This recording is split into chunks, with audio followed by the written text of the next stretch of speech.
amigos telespectadores da Rede Vida de Televisão e do programa Páginas Difíceis da Bíblia. Padre Anselmo, nós estamos acabando esse longo parênteses. Ele está sendo claro? Claro, conciso e eu acho que bem entendível também para os nossos telespectadores. É um estudo muito profundo sobre a realidade histórica, circunstancial e também até teologal da paixão de Jesus, né? E no último programa, padre, lembro-me que o senhor falou, já no final, sobre o processo de tonificação de um possível antissemitismo, a começar do Evangelho de Marcos, depois nos outros evangelhos, também nos escritos de São Paulo, sobretudo os Tessalonicenses, e depois até nos padres da igreja, né? É isso que vimos no programa passado, de modo resumido. E eu acho que eu terminei em João. Exatamente. O senhor foi pegando sobretudo a figura de Pilatos nos evangelhos. Pilatos, em João, que tem uma cena central, é a cena do pretório, é central na paixão de João, sai e entra 7 vezes, do interior para o exterior e do exterior para o interior. No exterior está o povo com os sumos sacerdotes e no interior Jesus. Lá fora, uma gritaria. Crucifica-o, crucifica-o. Aqui dentro, calma e tranquilidade.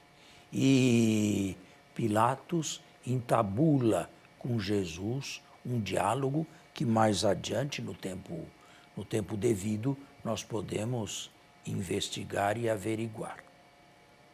Como Pilatos falava com Jesus, se as duas línguas eram diferentes. Havia intérprete que... Vamos deixar isso para a hora oportuna, quando virmos este texto em João. De qualquer maneira, Pilatos, como eu disse, repito, sai e entra 7 vezes. Para João, isto aqui representa uma luta interna. Pilatos está sendo chamado naquele momento como representante de Roma a escolher entre as trevas lá fora e a luz aqui dentro. Lá fora, gritarias, para o quarto evangelho, gritarias, urlos e trevas. Dentro, tranquilidade, paz, calma, senhorio de si por parte de Jesus, a ponto de o evangelista retratar um Pilatos medroso. Um Pilatos medroso diante de Jesus. E não é difícil intuir, né, através das atitudes de Pilatos, este quadro, né? Quer dizer, um homem que foi jogado na cena para ser uma espécie de juiz, torna-se ele mesmo um miserável representante da justiça romana. Exatamente. Essa cena é muito forte no Evangelho de João, né? Pois é. Mas Pilatos o que escolhe? As trevas ou a luz? As trevas. Pilatos se vê contra a parede e escolhe as trevas. É escolha sua para o evangelista. Ele podia exercer o direito, o ius gladii, de outra maneira. Mas, se o soltas, não és amigo de César, porque todo aquele que se faz rei contradiz César. Isso lhe grita o povo lá de fora. E Pilatos, que responde: hei de crucificar o vosso rei? Uma ironia mortal, né? Em que sentido uma ironia mortal? Pilatos sabia que não existia outro rei ali. Não. O Pilatos, Joanita, é um teólogo, a modo dele, mas é um teólogo. Durante muitos séculos, aquele povo foi preparado por Deus a receber outro rei. Aí evoca-se a figura do Messias, né? não temos outro rei a não ser César. O velho Tibério que apodrecia na ilha de Capri, ao sul de Nápoles. Não temos outro rei senão César. E foi só quando Pilatos levou o povo inteiro a uma apostasia geral, não temos outro rei a não ser César, foi que fez a vontade deles. Mandou que Jesus fosse à cruz.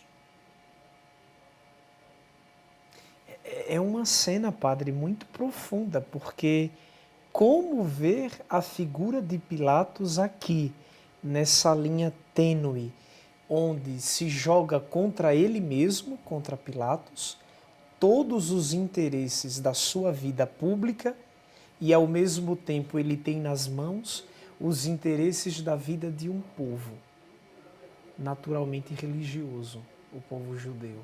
Né?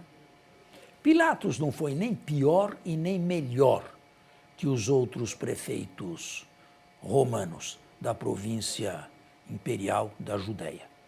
Nem pior e nem melhor, mas ele não tinha tato. E ele caiu em 36 juntamente com Caifás, os dois caíram no mesmo ano, por não ter sabido levar com mais serenidade uma revolta de samaritanos. Agora, a pergunta seguinte, a pergunta que eu faria, talvez uma das últimas, é: o Sinédrio, de quando em quando, condenava alguém à morte? Eu falei que os limites eram poucos. Não é? Em questões muito peculiares ali da vida. Como a profanação do templo A entrada e dos como santos, talvez o adultério. adultério. Os romanos, que reação tinham diante desses incidentes? Dependia da notoriedade do fato e da notoriedade da vítima. Certo? Ou seja, se a vítima tinha um grande peso ali, etc., os romanos abriam o olho. Se a vítima tivesse... Quem foi que mandou Estevão à morte? É o Sinédrio. É gozado, não se evoca a presença oficial dos romanos, por assim dizer. Né? Pois é, mas depois de ter comparecido ao Sinédrio, ele foi linchado. Que responsabilidade o Sinédrio teve no linchamento de Estevão?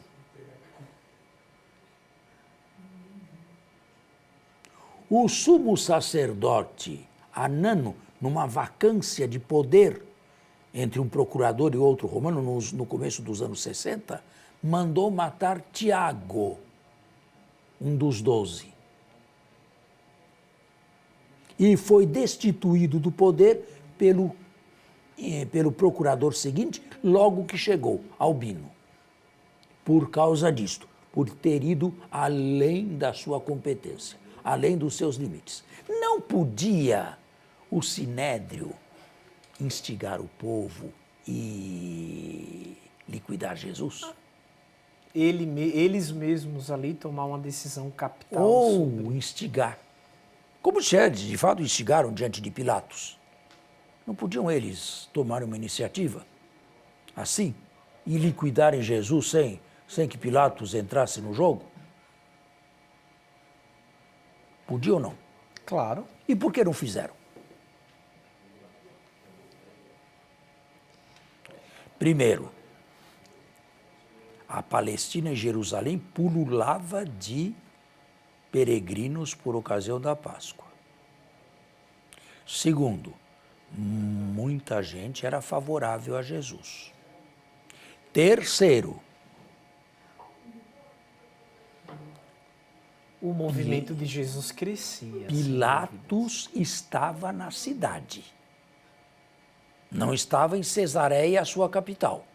Portanto, seria um ato bastante grave ir fazer alguma coisa à revelia do governador quando ele estava ali presente. E quarto, em caso de tumulto, podiam perfeitamente lavar as mãos e jogar a responsabilidade toda para Pilatos.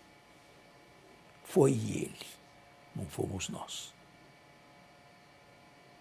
E é exatamente o que aconteceu. E foi exatamente o que aconteceu. Por isso deixaram, ou melhor, acharam melhor que Pilatos tomasse a última decisão.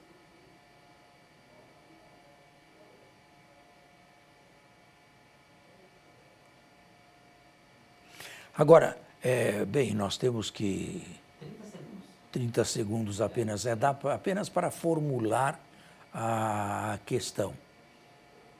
E com isto aqui terminamos todo esse longo parênteses aqui.